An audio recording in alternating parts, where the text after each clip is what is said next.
Bismillahir Rahmanir Rahim. Alhamdulillahi Rabbil Alameen. Wal aqibatu lil muttaqeen. Wassalatu wassalamu ala sayyidil anbiya'i wal mursaleen. Amma ba'd. فعن الحسين قالت حججت مع رسول الله صلى الله تعالى عليه وسلم حجة الوداع فرأيت أسامة وبلال وأحدهما أخذ بختام ناقة النبي صلى الله عليه وسلم والآخر رافع ثوبه يستره من الحر حتى رمى جمرة العقبة أو كما قال. Respected elders, brothers in Islam, that this week we witnessed the greatest ritual, religious ritual in the history of mankind in the form of hajj, that pilgrimage that millions of Muslims make every year to remember the sacrifice and endeavors of Sayyidina Ibrahim alayhi salam and to relive the sunnah of Sayyidina Rasulullah sallallahu ta'ala alayhi wa sallam. As we speak, hundreds of thousands and in fact millions of Muslims are performing the tawaf around the holy Kaaba. And over the last few days, one of the main rituals that the hujjaj, the pilgrims, have been performing is the stoning of the devils, the Ramyul Jamarat. And inshallah ta'ala, very briefly, what I would like to do is to talk about what this ritual is really about. This ritual, the stoning of the devil, takes place in a place a few miles outside Makkah Sharif called Mina. It was at this place that Sayyidina Ibrahim alayhi salam was asked to sacrifice his son Sayyidina Ismail alayhi salam for the sake of Allah subhanahu wa ta'ala. Allah subhanahu wa ta'ala, through the means of a dream, instructed Ibrahim alayhi salam to sacrifice his son for the sake of Allah subhanahu wa ta'ala. When Sayyidina Ibrahim alayhi salam was about to make this sacrifice, which he wholeheartedly accepted, and indeed his son did as well, he was stopped by the Shaytaan, and the Shaytaan tried to talk him out of this good act. Seemingly, killing your own son is not a good act. But in fact, in this case here, it was ibadah. Because whatever Allah subhanahu wa ta'ala instructs you to do, then you do not have your own moral compass over that. You simply have to implement that. That is what ibadah is. So Sayyidina Ibrahim alayhi salam was performing a good act by completing the sacrifice of his son. Shaitan knew this, and that's why he tried to stop Sayyidina Ibrahim from performing this act. And in order to repel and in order to mute the influence of the Shaytaan, Ibrahim alayhi salam pelted him with stones. 1,400 years and beyond later, we Muslims, we remember this episode of Sayyidina Ibrahim alayhi salam by stoning the devils in Mina as well. At least once in our lifetime then, because remember, hajj is compulsory at least once in your lifetime. Each and every one of us, symbolically and practically, physically, we will have stones in our hands and we will throw them at the shaitans. Many of us who are fortunate, who have been on hajj on multiple occasions, would have had the opportunity many times. But at least once, every adult, healthy Muslim will perform this act of practically throwing stones at the devil. That aside, however, symbolically and spiritually, what we find is that each and every Muslim, he or she is pelting stones at the devil each and every day of his life. In some form or the other, every single day that we live, we are trying to repel the Shaytaan. We are trying to mute his influence. We are pushing him away. Just like Ibrahim alayhi salam had to push the Shaytaan away when he wanted to sacrifice his son, each and every day of our lives, we are trying to repel and mute and to stop the waswasa of the Shaytaan. So when we talk about this ritual of stoning the devils, that, and in wider context, we should reflect upon what this actually means. It is often said that we should know our enemies well because they are the people who are going to trouble us most. They are the ones that actually try to stop us. Shaitan is our biggest enemy. In the Quran, Allah subhanahu wa ta'ala makes it abundantly clear that it's the Shaitan who tries to cause you most trouble. So on that basis, let us just reflect upon trying to understand who Shaitan is and what he does. How does he operate? Purely on the basis that not because it is interesting or it is worthwhile knowing what he is like, but just so we can rid ourselves of his influence, or we can try to take control of our own lives as well. So a couple of points to mention about Shaytaan so that we can actually mute his influence. Number one, Shaytaan only troubles the good people. A thief never burgles an empty house. He knows there is nothing to there. Shaytaan will only trouble those people he feels that there is worth taking something from them.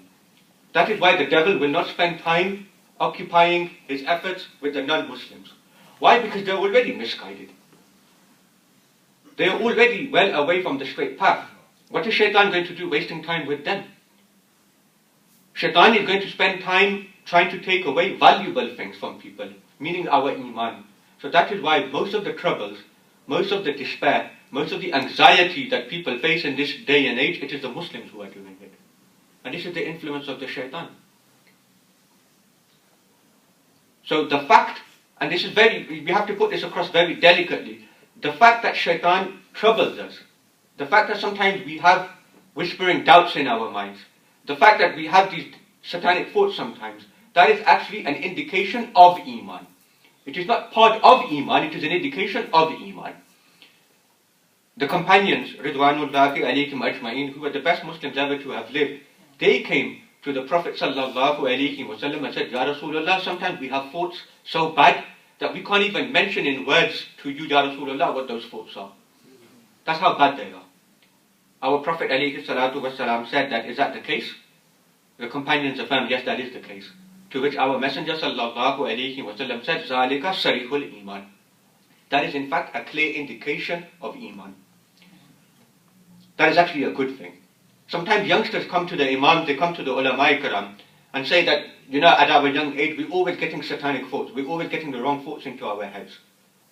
And deep down, the ulama and the Imams, they're actually happy that this happens because they would be more worried if they didn't have satanic thoughts. That would be a worse situation. It shows that the shaitan is troubling them because there is still something worth taking from them. We would be more worried, the ulama would be more worried if you came to us and said that we don't suffer from any of these waswasas. That would cause more trouble and havoc to the ulama kiram, because then perhaps we would think that there is something there that should be there, but it is missing. That iman is actually missing there. Number two, Shaitan only troubles us when we are actually doing good actions. When we are doing bad actions, Shaitan has no time for us whatsoever. Ever notice that when we are performing salah, our mind wanders? That it starts, when we are reading Surah Fatiha, standing up, then we start thinking about work. We start thinking about pleasure. We start thinking about our free time and activities. It's the Shaitan who is doing this. It's funny that we never have that thought when you are watching the TV or you are at the cinema. There we have full concentration. Why? Because the Shaitan won't bother you when you're doing bad actions, he only bothers you when you are doing good actions. Every Jummah, and it is unfortunate that sometimes people, they get frustrated because the Imam has overrun Jummah khutbah by 3 minutes. And they start looking at their watches and they get agitated. That, look, Imam Sahib's taken 3 minutes of our time. When at home you are watching a cup game and the football runs over by 30 minutes into extra time and into penalties, we don't seem to complain then. That doesn't trouble us at all. We're actually happy now we get 30 minutes extra of football. That 3 minutes extra in the masjid is because you are in the masjid that Shaitan wants to trouble you. That, look, I'm getting late for work, I'm hungry, I need to eat. When you're in front of the TV watching a cup game, Shaitan, he knows that you can't do anything but good. He's going to lead you to it. So Shaitan will only trouble you when you are doing good actions. He will not trouble you when you are doing bad action. Number 3, very important. Man is not strong enough to fight the Shaitan on his own. If he could, Allah subhanahu wa ta'ala would tell you, get on with it.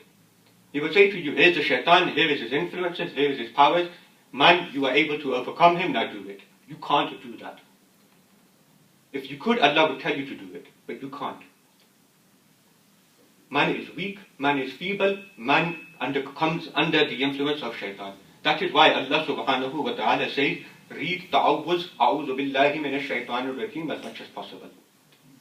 Because when you read a'udhu billahi minash shaitanir rajim, I seek refuge with Allah, I seek His help, I seek His assistance from the Shaitan, the accursed one. What are you in fact saying? You are in fact saying by reading ta'awwuz, these simple words, you are saying, Ya Allah, I'm not strong enough myself. I'm weak and feeble. I am made of clay. I know my weaknesses. So Ya Allah, I can't fight the Shaitan on my own. I need your help to fight him. That itself is ibadah, isn't it? Because you are now showing your dependence and tawakkul on Allah subhanahu wa ta'ala. You are accepting your abudiyyah. You are accepting your servant-like nature. That you are dependent on a creator. You are dependent on your khaliq, on your sustainer as well. He is the one who can give you this power as well. Finally, one thing that the youth always say to the ulama ikram, how do we actually stop the influence of shaitan? What can I do to stop shaitanic thoughts coming into my mind? And it seems quite a paradoxical and silly answer, but the easiest way to stop the shaitan is to do as much good actions as possible. The more time you spend in good actions, the less you have for bad actions. It's simple as that. The more time you spend doing good actions, you will feel good about it, you will reflect upon it even when you're not doing it, and you will feel a sense of happiness in yourselves. The less time you have for bad actions, the less time that you now have that regret and remorse goes with that bad action as well. People talk about depression. People talk about anxiety. People talk about being in the dumps all of the time in this day and age, although we have all the money in the world in the developed country. Why do we have depression and anxiety? It's because of our sins. It's because of the regret and the remorse that goes with it. That is what causes us heartache.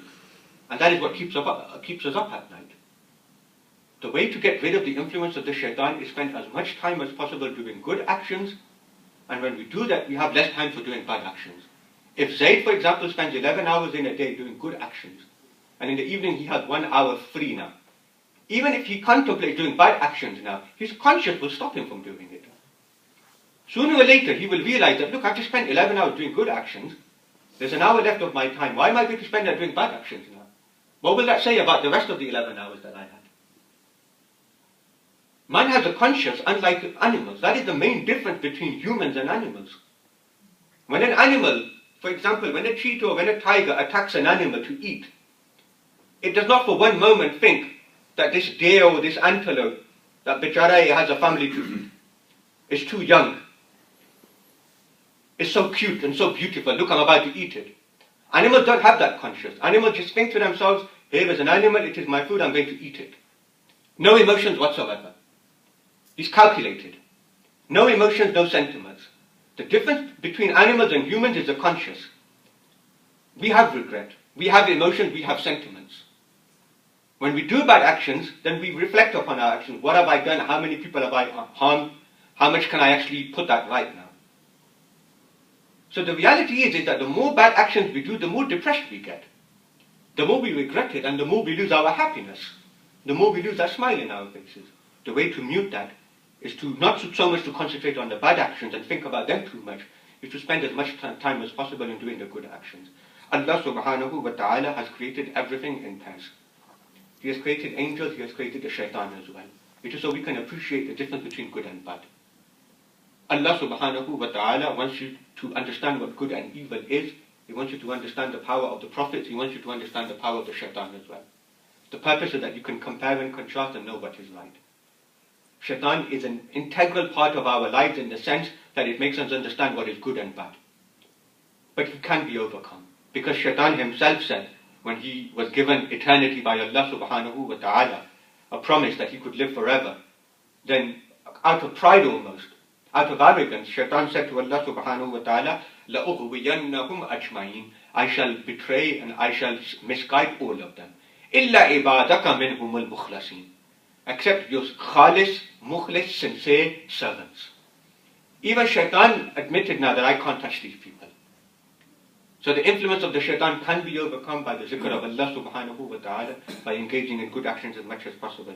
May Allah subhanahu wa ta'ala give us the ability to overcome the waswasas and the satanic thoughts of the devil. Ameen. Wa ma alayna illa al-balagh al-mubin. Allahumma salli ala sayyidina wa mawlana Muhammad وعلى آل سيدنا ومولانا محمد وبارك وسلم وسلم عليه. ربنا تقبل منا إنك أنت السميع العليم وتب علينا إنك أنت التواب الرحيم. ربنا افتح بيننا وبين قومنا بالحق وأنت خير الفاتحين. رب يسر ولا تعسر وتمم بالخير وبك نستعين. وصلى الله تعالى على خير خلقه ونور عرشه محمد وعلى آله وأصحابه أجمعين. آمين برحمتك يا أرحم الراحمين.